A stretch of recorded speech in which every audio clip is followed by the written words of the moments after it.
So we're going to talk about Netflix earnings, but real quick, a story. 2 years ago, we started the pandemic. It was quarter two, 2020. I had $65,000 worth of Netflix calls. I only paid $25,000 for them. They were up right before it closed because Netflix spiked similar to today. So my 25 became 65. And I went to Publix and I was like, Netflix is coming out with earnings. It's probably going to move 10% higher. I'm going to be right. It's quarter two of the pandemic. No one is using Netflix more than now, more than ever. So Netflix came out with earnings and they actually beat, and then they forecasted saying the next quarter was going to be shit because they didn't have any new shows out. So I'm on my way to Publix. I'm looking at my phone and Netflix is off 10%. And I'm thinking to myself, my options are getting killed. I took 25. I made $40,000 that day. It was up to 65. I was anticipating I was going to have $250,000 that next morning just off that one position. And instead, what happened? I was lucky. Now, what do you mean I was lucky? I was lucky because I exited out of that $65,000 worth of options with $1,500. So I told myself, I'm never going to play earnings again. Never, ever. And then what did I do? I took $2,000 and I built it back up into $55,000 as quarter three of the pandemic rolled around. And I said to myself, AMD, I'm going to be in AMD options. I like it. Earnings are going to beat by like 20 or 30%. AMD came out the next morning. They beat by 30%. And then the CEO, she announces that the number two player, AMD, is acquiring the number three player, Xilinx, for like $35 billion, which is 1/3 of AMD's value. What happened? AMD got trashed pre-market off like 12%. Those options became worth about $1,200. So please understand why it is so dangerous to play stocks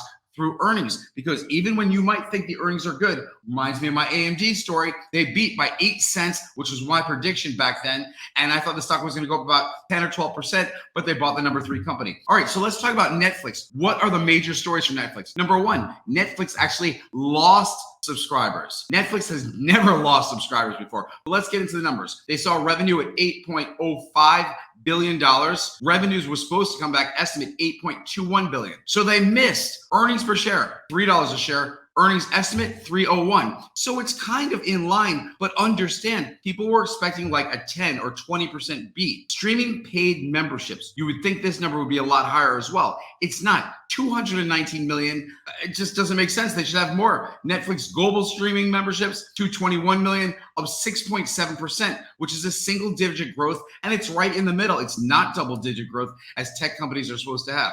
All right, let's see what other headlines we got. Netflix lost subscribers, 300,000. Latin America, they lost 350,000 subscribers, 640,000 subscribers in Canada and the US. Despite Netflix driving up their price, because I'm still a member. I think I pay like $16 or $17 now. So membership rose 5%, but it doesn't really matter because Netflix is getting rocked. So let me just see if there's anything else. So what are we talking about now? Netflix is currently down like 16%. Here's what's actually going to happen. It's probably going to get worse. So it's probably going to go down to 18, 20, 22, 24. I'm thinking Netflix will be off about 27 or 26. I'm going 25 to 28%, but I really think 26 and 27% tomorrow. So if you get to the market tomorrow, place, and it's not off by that, stand clear, okay? Now, the Netflix effect. I mentioned that the markets were volatile today, and today being Tuesday, and the market shot up.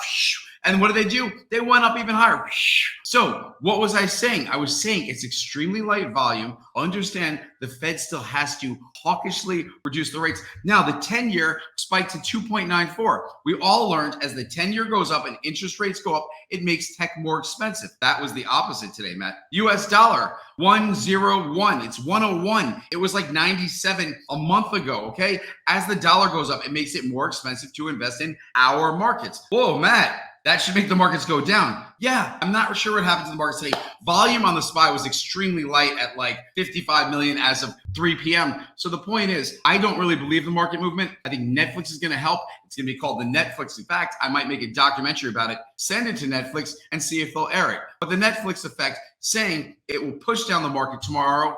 Stocks that went up. Now, remember in the past, well, last summer even, we'd have like a 900-point down day and I say, don't worry, the market's going to bounce tomorrow. I don't know why I think that, but I'm seeing things right at the end of this day trading. Understand, as the market goes up, it's just a reverse position. The market spiked too hard. So I actually think it's going to sell off. I mentioned to my platform End of Business today that I went into some plug options. I'm currently down 4%. I'm in UVXY calls, which I posted about on Iris. UVXY got crushed today. I'm actually off 26%, except for UVXY trades till 4:15 p.m., which I just remembered. So I bet end of day, I got a nice spike from the UVXY. And yes, I'm only off 6%. So that's good news. From 28% to 6%, that's a nice end of day movement, and it gets me excited for Wednesday's day of trading. If you like this video, stay put. Watch the next video.